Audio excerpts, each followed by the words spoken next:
Olá, galerinha do nono ano. Eu vim falar um pouquinho agora sobre a consolidação e formação da União Europeia, certo? Então, nessa aula a gente vai começar a falar um pouquinho sobre como ela se formou, tá? Como surgiu esse processo de união entre países europeus, tá? Então, peço que vocês fiquem atentos à aula, deem print em alguns pontos que a gente vai tratar específicos, tá? Então, é muito interessante que vocês prestem bastante atenção. Ok, vamos continuar. Gente, para iniciar a aula, nós vamos observar essa imagem, tá? A Europa no fim da Segunda Guerra Mundial, que vocês veem aí, tá? Então, aí é uma cidade francesa, tá? Que virou museu, tá? Como símbolo de uma das cidades que foi devastada pela Segunda Guerra Mundial, tá? E é daí, então, que a gente vai começar a observar a união que se teve para a reconstrução da Europa. Então, a União Europeia é mais uma proposta, tá? De união entre alguns países europeus para se reerguer no pós-guerra. Ok? Pronto. Gente, nessa próxima imagem que vocês veem o início da formação da União, o embrião da União Europeia, tá? Que é o Benelux. Tá? O Benelux propunha, tá? E ocorreu em 1944, no finalzinho da guerra, e ele propunha que existisse uma zona de livre comércio entre Bélgica, Holanda e Luxemburgo. Então, como é que aconteceu?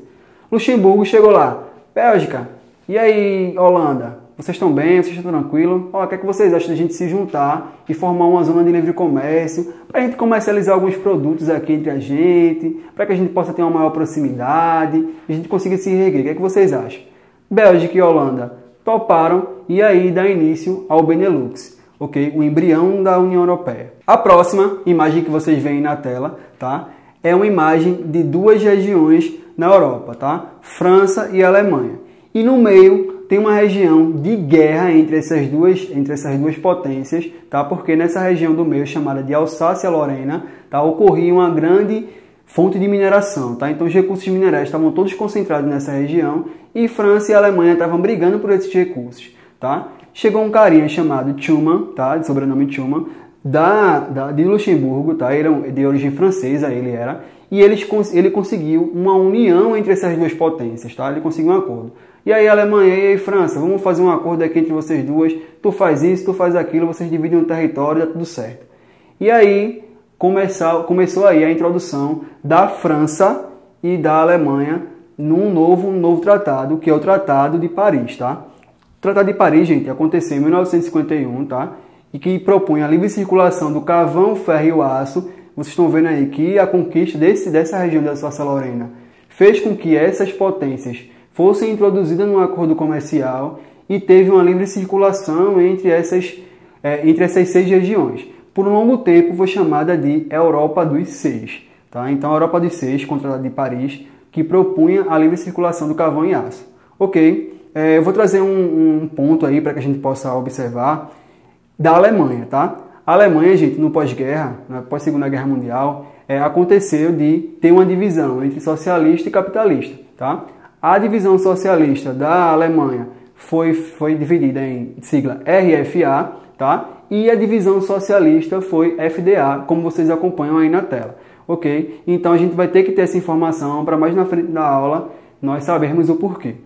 O segundo tratado, gente, que a gente vai ter para a formação e consolidação da União Europeia vai ser o Tratado de Roma em 1957, tá? Que forma aí o CEE, Comunidade dos Estados Independentes, tá? Então a gente vai ver que essa formação econômica do Tratado de Roma vai ter uma livre circulação do mercado comum europeu. Então, o mercado europeu vira um mercado comum e as pessoas começam a circular entre essas regiões, entre essas 6 regiões, com maior facilidade, tá? Produtos, mercadorias, pessoas. Então, viram uma região mais integrada, ok? Então, o Tratado de Roma começa a abrir essa nova fase, tá?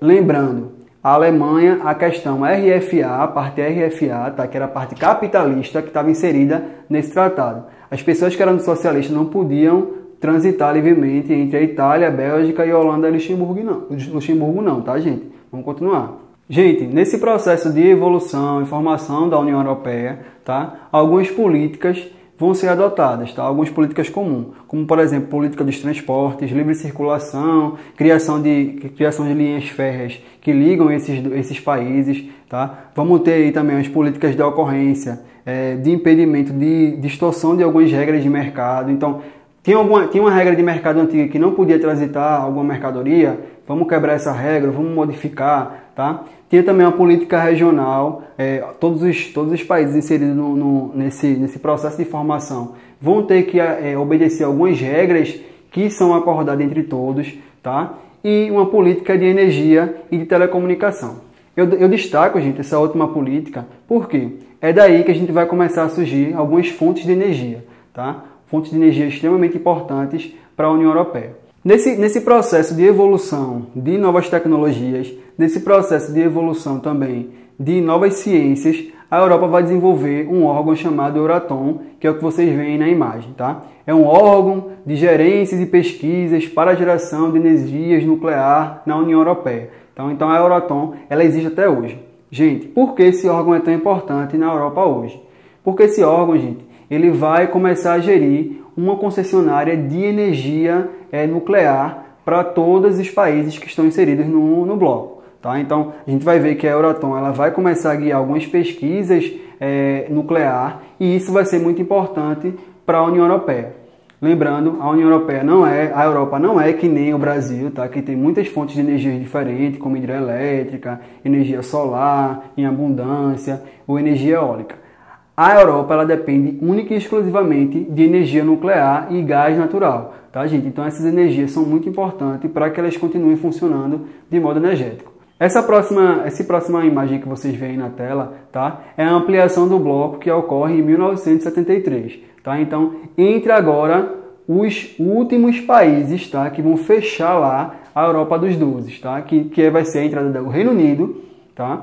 A entrada da Dinamarca, da Irlanda e os países ao sul, Portugal, Grécia e Espanha, ok? Eu destaco aí, gente, o Reino Unido, porque o Reino Unido não é só um país, tá? São vários, a Inglaterra, a Suécia, a Irlanda do Norte. Então, a junção desses países formam o Reino Unido e eles também são inseridos no bloco da União Europeia, ok? Gente, essa imagem que vocês vêem agora vai ser a do Tratado de Maastricht, tá? O Tratado de Maastricht vai ser um tratado que vai ocorrer pós-guerra, tá? E após esse tratado, vamos ter um próximo em 1997, que vai ser o de Amsterdã, tá?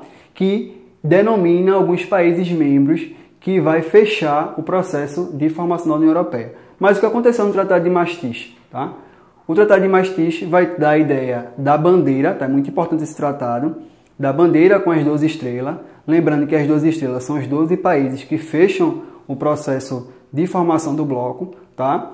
E também uma coisa muito importante que vai acontecer, como vocês veem na imagem aí, tá? A forma das bandeiras, 12 estrelas, bonitinha, que é o símbolo da União Europeia. E vai ter também a inserção de uma moeda única, tá? Essa inserção de moeda única chamada de euro, tá, gente? Essa imagem do euro é a imagem bem inicial, tá? Quando tudo começou lá. Então, esse euro aí vai ser uma moeda única para os países do bloco, mas não é obrigatória a inserção dessa moeda para todo mundo, tá? Tanto é que, como vocês veem na imagem agora, a adesão voluntária, tá? O Reino Unido ainda continua com a sua moeda muito forte, a Libra, e a Dinamarca, com a coroa dinamarquesa, também continua, até hoje, tá, gente? E atualmente, como vocês veem na imagem, são 28 países que compõem esse bloco da União Europeia, tá? Sendo que 19 desses países que adotam o euro, tá? Então, existem também países de fora do euro que adotam. Professor, então quer dizer que existem países dentro e fora do euro que adotam essa moeda? Sim, é possível que você não esteja inserido no bloco da União Europeia e também adote o euro, porque fica mais fácil as trocas econômicas entre a Europa inteira, ok?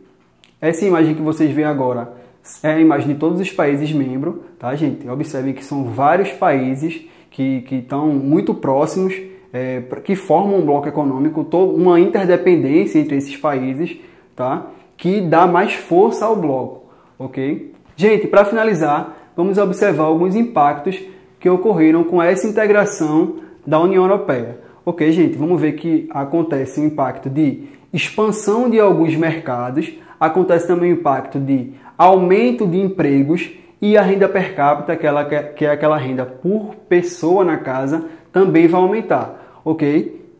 Ó, então vocês veem a imagem desse gráfico aí bem bonitinho, tá? Desigualdade na União Europeia. Então, nesse gráfico mostra dois tipos de taxa, tá? Mostra a taxa de desemprego na Europa, tá? A partir de 2008, e mostra também o PIB per capita na União Europeia, também em 2006. Então a gente vai analisar essas duas imagens aí, esses dois gráficos, tá? Deem print e observem o seguinte. Os países em laranja são os países mais antigos na União Europeia. Observem o desemprego, ele começa a decair. E os países em laranja também, no outro gráfico, são os países com a renda per capita gigantesca, que vocês também já veem que há um crescimento maior da renda per capita. Além disso, a gente vai ver também que os países que entram depois começam a diminuir o desemprego, as taxas de desemprego, e também começam a diminuir também, a aumentar também a sua renda per capita. Então, há um processo aí de melhoria para alguns países na inserção da União Europeia, tá?